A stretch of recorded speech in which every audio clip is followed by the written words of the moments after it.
આકાશવાણી ભુજ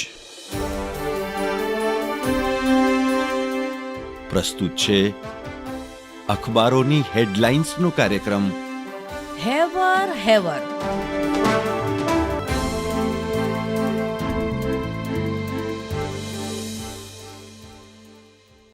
નમસ્કાર, હું મનોજ સોની. કચ્છ મિત્રની આજની હેડલાઇન છે કે મહાકુંભમાં માનવ મહેરામણ, એક દિવસમાં 5 કરોડ ઉમટ્યા. મહાકુંભમાં મૌની અમાસ નિમિત્તે 12 કરોડ ભાવિક પહોંચે તેવી શક્યતા. કચ્છ મિત્રના છેલ્લા પાને સમાચાર છે કે કચ્છમાં સ્થાનિક સ્વરાજ્ય સંસ્થાના માળખામાં તોડાતા મહત્વના ફેરફાર. નિયત વસ્તીના માપદંડને ધ્યાને લઈ નવી મહાનગરપાલિકા, નગરપાલિકા અને ગ્રામ પંચાયત રચવા માટેની આંતરિક ગતિવિધિ આરંભાઈ. જો કે વહીવટી પ્રક્રિયાને પાર પાડવામાં હજુ લાંબો સમય વ્યતીત થઈ શકે તેવો જાણકારોનો મત. અન્ય એક સમાચારમાં ખાલી પેટે કેમ રમશે ગુજરાત? બાળકો માટે ભોજનની વ્યવસ્થા નહીં. આદિપુરમાં યોજાયેલા જિલ્લા કક્ષાના ખેલ મહાકુંભમાં બાળકો ભૂખ્યા રહ્યા. તંત્ર કહે છે જમવાની વ્યવસ્થાનો પરિપત્રમાં ઉલ્લેખ નહીં.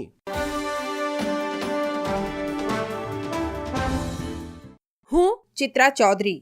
દિવ્ય ભાસ્કરના અંદરના પાને ભાસ્કર એનાલિસિસ અંતર્ગત હેડલાઇન છે, ગુજરાતની સરકારી સ્કૂલમાં 8મામાં ભણતા માત્ર 28% વિદ્યાર્થીઓને ભાગાકાર આવડે છે.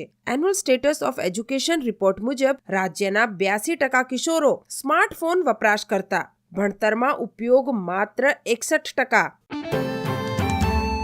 દિવ્ય ભાસ્કરના ભુજ ફ્રન્ટ પેજ પર હેડલાઇન છે, કચ્છમાં આગામી નાણાકીય વર્ષ 2025-26માં 18,187.45 કરોડના ધિરાણનો નિર્ધાર. કલેક્ટર કચેરીએ નાબાર્ડના પોટેન્શિયલ લિંક્ડ ક્રેડિટ પ્લાનનું વિમોચન કર્યું. દિવ્ય ભાસ્કરના કચ્છ ભાસ્કર પેજ પર હેડલાઇન છે, સુખપર ભારાપર રોડ પર પવનચક્કીની કંપનીઓના ભારે વાહનોથી પાકને નુકસાન થતા ખેડૂતોએ અટકાવ્યા. વાલ, એરંડા, રાયડો, ઈસબગુલ, કપાસ સહિતના ઊભા પાકમાં રજના કારણે નુકસાની. મનાઈ હુકમ હોવા છતાં પણ નાયબ કલેક્ટરના હુકમને ઘોડીને પી જતી કંપનીઓ, કાર્યવાહી કરવા માંગ.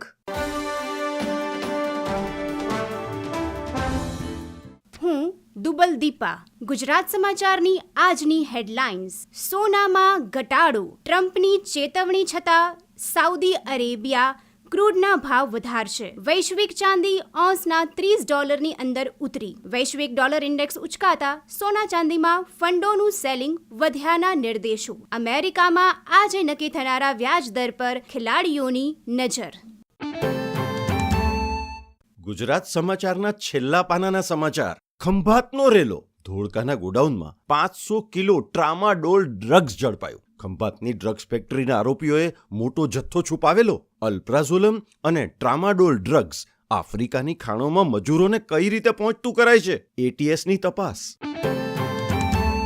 હું ડેઝી શાહ. ગુજરાત સમાચારમાં હેડલાઇન્સ છે, જાન્યુઆરી મહિનો પૂર્ણ થવાના આરે છતાં કચ્છના જ્ઞાન સહાયકો હજુ પગારથી વંચિત. અનિયમિત પગારના કારણે કચ્છ જેવા અંતરિયાળ અને દુર્ગમ વિસ્તારોમાં જ્ઞાન સહાયક તરીકે ફરજ બજાવવી બની મુશ્કેલ. વહીવટીતંત્રની નીતિ પર સોશિયલ મીડિયામાં આક્રોશ. હું સ્મિતા રાણા.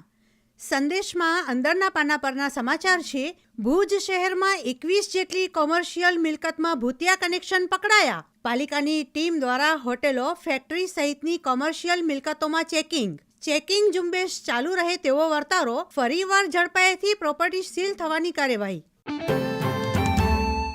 સંદેશમાં અંદરના પાના પરના સમાચાર છે, માંડવી બીચ પર તંત્ર દ્વારા દબાણ હટાવ. વારંવાર નોટિસ બાદ હાથ ધરાયેલી કાર્યવાહીમાં 150થી વધુ લારી ગલ્લા, ભૂંગા દૂર કરાયા. ધંધાર્થીઓને તંત્ર દ્વારા સ્મશાનથી આગળ નગરપાલિકાની જમીનમાં વૈકલ્પિક જગ્યાની ફાળવણી.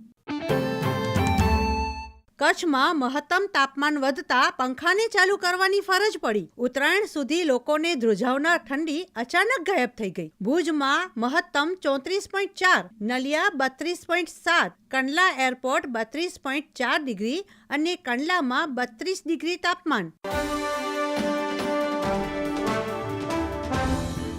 હું નીરજ મચ્છર. આઈસીસી ક્રિકેટ રેન્કિંગમાં ભારતનો દબદબો. સંદેશના પહેલા પાના પર સમાચાર છપાયા. Bumrah ICC test cricket of the year. ભારતના પેસ બોલર જસપ્રીત બુમરાહે ICC 2024 best test cricket of the યરનો એવોર્ડ જીત્યો. આ એવોર્ડની રેસમાં બુમરાહે ઇંગ્લેન્ડના જોય રૂટ અને હેરી બ્રુકને તથા શ્રીલંકાના કામિન્દુ મેન્ડિસને પાછળ રાખી દીધા. બુમરાહે તાજેતરમાં જ 200 ટેસ્ટ વિકેટ પૂરી કરી હતી. બુમરાહે 2024માં રમેલી 13 મેચમાં 14.92ની એવરેજથી તથા 30.16ના સ્ટ્રાઇક રેટથી 71 વિકેટ પોતાના નામે કરી. પર્થના બુમરાહે મેચનું પરિણામ બદલે તેવો સ્પેલ નાખ્યો હતો, જેને આઈસીસીએ બેસ્ટ પ્રદર્શન તરીકે ગણાવ્યો. બુમરાહ એક કેલેન્ડર વર્ષમાં 70+ ટેસ્ટ વિકેટ ઝડપનાર ભારતનો ચોથો બોલર.